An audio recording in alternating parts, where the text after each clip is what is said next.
Hello everybody in the chess world. Today I'm going to show you a really cool line against the London system. And well, the London system has been super trendy the last, I don't know, at least 5 maybe to 10 years. And yeah, one of the reasons is the big success by super GMs. Magnus has played, plays regularly that in rapid chess, but some slow games as well. And well, this opening before was considered just like only for beginners because it's like a scheme, so it's really useful for beginners. They don't have to memorize moves. They can, okay, this piece goes here, the bishop goes here on f4, the knight goes on f3, I play e3. I don't have to think in the opening, and it's also quite solid. So yeah, it's an opening for all levels. So the line that I'm going to show you is I haven't seen that ever. One of the reasons is that, well, I play the modern. It's really normal for me to start almost any game of chess with the black pieces playing g6 and bishop on g7. And this is not as normal. At least, it will be more normal for players to play the King's Indian. But, well, not exactly my move order. Let us say d4, knight f6 will be more normal to see. And, well, bishop f4, g6.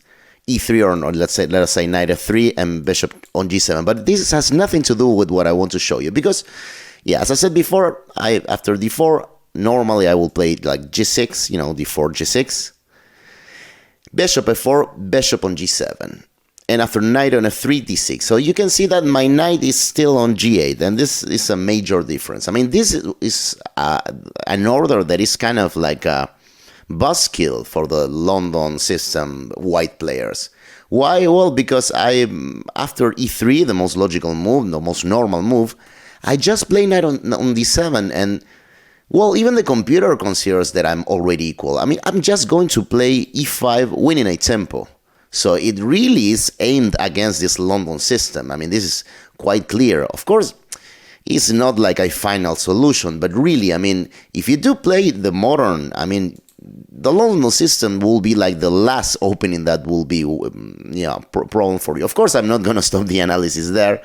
So this is one game that I played in a tournament, and my opponent, well, as usual, no names, as my opponent might not want to be mentioned.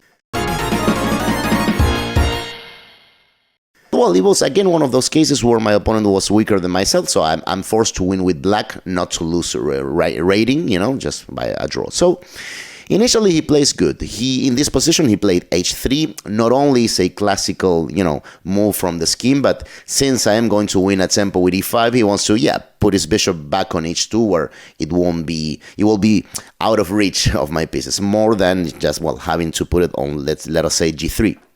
So h3, e5, bishop on h2. Now, I want to show you something that, to me, well, I did play in this game, but again, a plan that is not mentioned quite often. So to me, when I found this I didn't find it by my own means. There was a few theoretical games, not exactly in this position, but kind of like this. So initially, this is a particular moment for me, because here I normally, and I'm always play, as I did on this game, queen on e7. And, well, it is not the most natural move. Normally, we'll wait to, take out our minor pieces castle before moving the queen. But what am I doing here? Well, besides developing the queen, I'm just solidifying this e5 pawn so I can continue with knight g on f6. I cannot do it like right away. If we go the most natural move here, well, we're hanging this pawn right here because the bishop is not defending it anymore. So queen on e7, I really like it because of that. I just want to make normal development. And okay, the game continued. Bishop on e2, knight g f6, as I said. c4, well, before playing castles, I want to anticipate the development of this knight and be ready to exchange it. This is because of a particular plan that I am going to show you now. So I played knight on e4. Castles. Now it's sort of a transposition. And now, well, in this game, in my preparation, the main move was knight bd2. And it was going to be similar to our game. I was just going to play knight takes e2, and after queen takes e2, f5. With, well, a plan that will be applicable to this game itself. So my opponent instead played knight on c3, which I guess it should, well, yeah, it is not precise. I mean, it's not a terrible move. But now, I did the same. I took the knight and I played f5. And, well, you can see it's not only about, well, now that he has two pawn islands. The thing is, normally with white, we do want to still have this b4 because typical plan is to play b4 and c5, trying to make this guy really strong, going across the diagonal. So yes, strategically, this knight c3 is definitely not the best option for white. Still playable, and the computer evaluates the position as equal. After f5, my opponent played queen on b3. So since he's already threatening this c5 with check, I obviously played king on h8. This is also a prophylaxis, so it's a useful move anyway.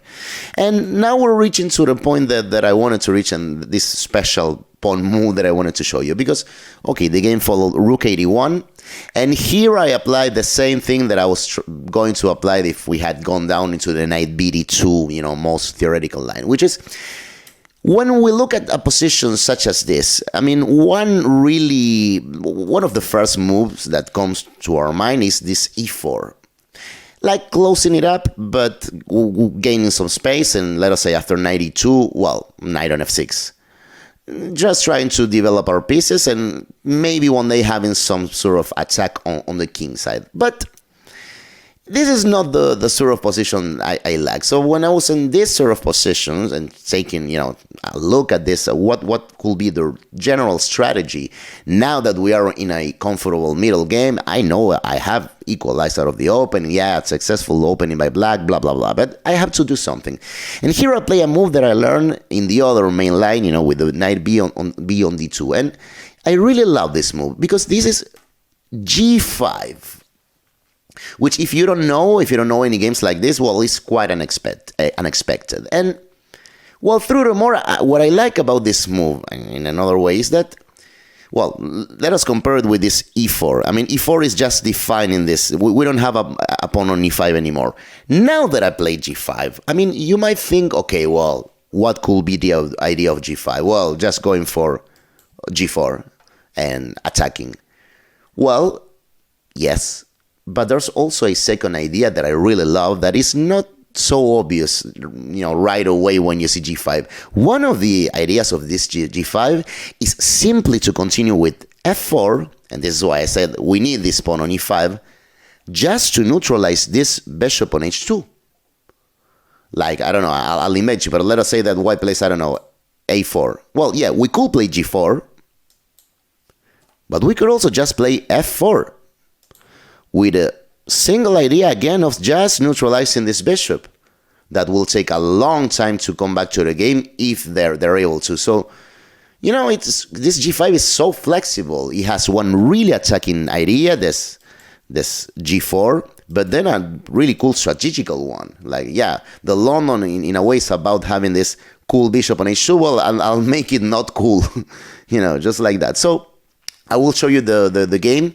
So this was, I think, it's the only game that I played with this line. And okay, my opponent wasn't too strong, but well, we both played decent chess, except for one big mistake that we made each. I'll show you that. So my opponent reacted with c5 immediately. Not a move that I was expecting, and according to the computer, an interesting move. Mostly if you want to equalize, because I think the computer prefers, I don't know, d takes e5 already and try to create something. But this d takes e5, mostly if c5, mostly if you want to equalize, it's not bad at all, because I played d takes e5 and he just took on e5. So the game continued, knight takes, bishop takes, major liquidation, bishop takes, pawn takes, queen takes, rook d5, queen on e7, rook d2. All of these moves apparently are not bad at all. Here I'll play b6, and again the position is equal, but okay, so again, pretty much successful opening for black, but again, I need to win this game, so yeah, not too comfortable. See, I need to develop my pieces. White still seems, well, strategically preferable, but okay, there is something to be said about these two pawns, so it is unclear. So here my opponent made a dubious move. The best move was just the most obvious, which is to double rooks. Well, it has to be said that that would allow a possible g4, just going for the attack. I probably play that, but I'm not sure. I don't really remember. My opponent played bishop on f3, which, well, it's not a good move because, of course, I played the intermediate bishop on e6, hitting his queen, so I don't have to worry about, of course, this hanging rook in right here. And only now that he played queen on a4, well, now I went rook a to d8, and, well, for the first time, black is better now. So, well, my opponent played rook fd1. It's quite a logical move. Well, we could have let us see what happens if white takes here, and after rook takes d8, they do take on a7. Well, again, g4 comes, right, and with a tempo this time. So again, as I said before, there is something to be said about these two pawns, on g and on f, that makes things not so clear for white, even if white thinks that strategically they're fine. So maybe because of that, my opponent played rook fd1, which might be a better move. So I went a5 now, just protecting the pawn. My opponent exchanged everything, and, well, again, I'm quite better here. There's a lot of work to do, but this is a really cool position. I mean, to me, it's a dream position to be on move 22 with this position. So, well, again, you can see that also this 4 against 3 on the king side doesn't seem too menacing. And while this 4 against 2, well, even if I have double pawns, it looks like it will be quicker. So a3 by my opponent. I play queen d7. I think the ending will be much easier. So my opponent thought the same, and he just played queen on c2. So I play c4. My opponent went bishop on e2.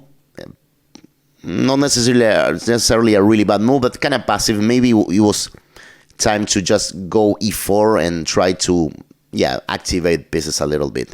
Maybe he was afraid of possible entry on d3. I think that is why he played bishop on e2. But yeah, my king is exposed, so this e4 looks, well, quite logical. So again, maybe he was afraid of this entrance, so bishop on e2 is what he played.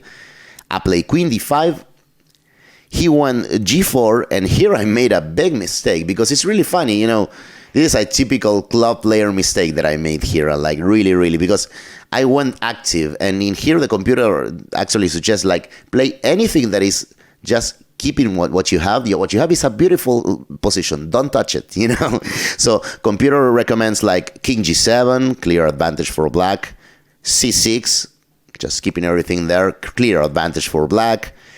b5, computer is like, you want to go more active, b5, and maybe then just c6 and go little by little, total advantage for black. I played instead this active move, queen e4, which is big mistake, and my opponent answered with the only move, which is also an equalizing move, queen d2.